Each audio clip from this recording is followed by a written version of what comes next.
Hey, fourth grade, it's Miss T here. So what you should see on the screen right now is the first half of the Weather and Climate Doodle Notes sheet done. If you missed that video, go back and watch it, or if you need to slow it down, pause it, rewind, whatever, you can totally do that. And in this video, we're going to do the climate half. So again, I've been filling in my notes with my purple pen, and I'm going to get my colored pencils out and color later. But I just wanted to make sure that I didn't keep this video going for way too long, and I wanted to make sure you could see clearly what it is that we're filling in. So we've been talking the past few days about weather and climate and the differences between them. And so weather describes the condition of the air outdoors, such as temperature, cloud cover, wind speed, and rainfall.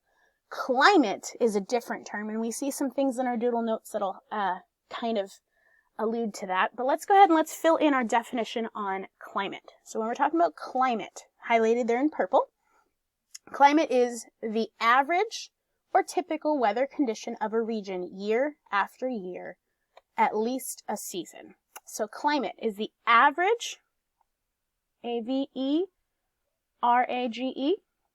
or typical weather condition of a region year after year, at least a season.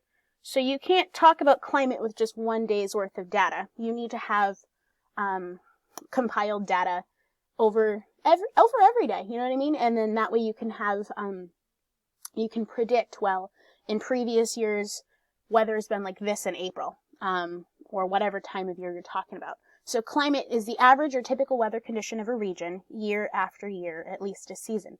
And different regions in different parts of the country have different climates, as you guys very well know. Here in New Hampshire, we tend to have a really short warm time, typically longer winter and kind of sludgy seasons. Okay, so let's see what's highlighted next. Oh, there we go. So look at it, colored in all the suns and the rain and the thunderstorms. So up above in the weather symbols chart section, we talked about and defined those different symbols. And when a meteorologist is talking about climate overall, they'll typically pull up some type of pictograph, just like this one, that shows what's kind of typical for this region. So you see a lot of sunny in January, February, March, and April. Then it looks like they have a lot of rain in May. June and July are very sunny. August getting thunderstorms, which the tail end of summer does typically do that here too. September, October, November, they have sunny weather.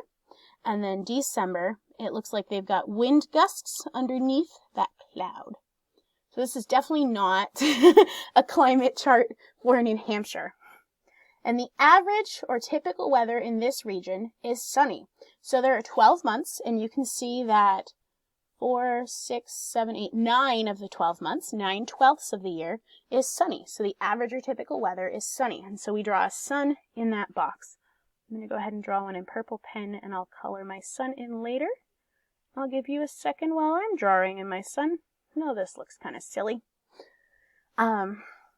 All right, so I think this is going to go to the next box. To determine climate over time. No, it's not. Okay, it's going to go down to the bottom box. Things that affect climate. Things that affect climate.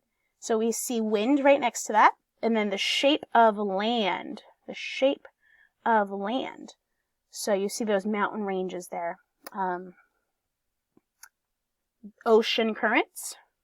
So we are in the seacoast region of New Hampshire, and so we do tend to get a lot of wind and weather coming in off of the ocean. Elevation affects climate. If you're higher up and you have, you're higher in elevation, the air pressure is different. Closeness to equator. So closeness to equator. We want to write the word equator, E-Q-U-A-T-O-R, equator. And there is the globe with an arrow pointing to the equator. So we've talked about when you're closer to the equator, it's hotter, it's sunnier, you're in more direct sunlight. Next to closeness to equator, we see nearness to water. Nearness to water. That's probably specifically talking about the ocean. All right, and then let's see what we've got for our bottom blank there. Gases in the atmosphere. Gases in the atmosphere do affect the climate. And yes, that was nearness to water, that blank there. So let's take a look at that box again. Things that affect climate. Wind, the shape of the land, ocean currents, elevation, closeness to equator, nearness to water, and gases in the atmosphere. Okay, and so to determine climate, over there to the right, to determine climate over time, look at precipitation and temperature. To determine climate over time, look at precipitation and temperature. And you know the nice thing, weather is a science. That's why we're studying it in science class. And so those are things that can be measured. And you'll actually hear, the meteorologists on the weather station talk about the amount of rainfall, the amount of snowfall. They'll measure it in inches or centimeters, whatever they measure it in. And they'll talk about the temperature. And so that's data that scientists write down, and they can determine our climate using data of precipitation and temperature. And that tells you quite a bit about what's been happening weather-wise, because weather is the condition, the current condition. Weather is constantly changing. Weather is the current condition, and climate is the average weather condition over a span of time.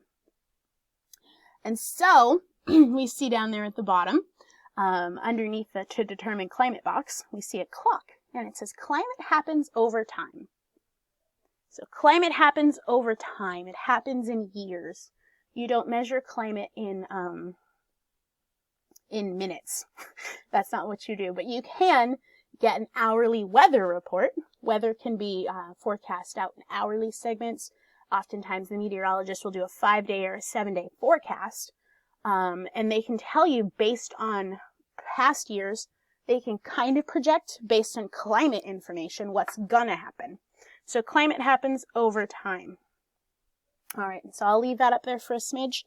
And again, I wrote mine in. I'm going to take my colored pencils out and I'm going to color things in my doodle notes. This will be cool to have as you are continuing your studies of weather and climate. I have behind me, I have the water cycle poster up, and I have our clouds poster up. And so we've been talking about the water cycle and how you have evaporation, condensation, which was a term at the top of our weather worksheet here. Condensation is the cooling off of water in the atmosphere. And then condensation, it comes down out of the clouds as precipitation, another term up there in the weather section of the worksheet. Precipitation, water droplets fall from the atmosphere in the form of rain, sleet, snow, or hail. And so this is our water cycle. It's constantly cycling. Water falls down into the ground, down on us, and it collects in lakes and in rivers and in streams and oceans and seas and larger bodies of water. And then that evaporates up into the atmosphere. And then it condenses, cools down in the atmosphere, changing that gas to a liquid. And the liquid comes down in precipitation. It is a cycle. All right, 4th grade, thank you guys for being meteorologists with me. This is our climate study video, and this doodle worksheet will be available in the classroom for you to go ahead and get some colors. But be creative, have fun, and hang it up on your fridge so you can be studying as you watch the news. All right, bye, 4th grade.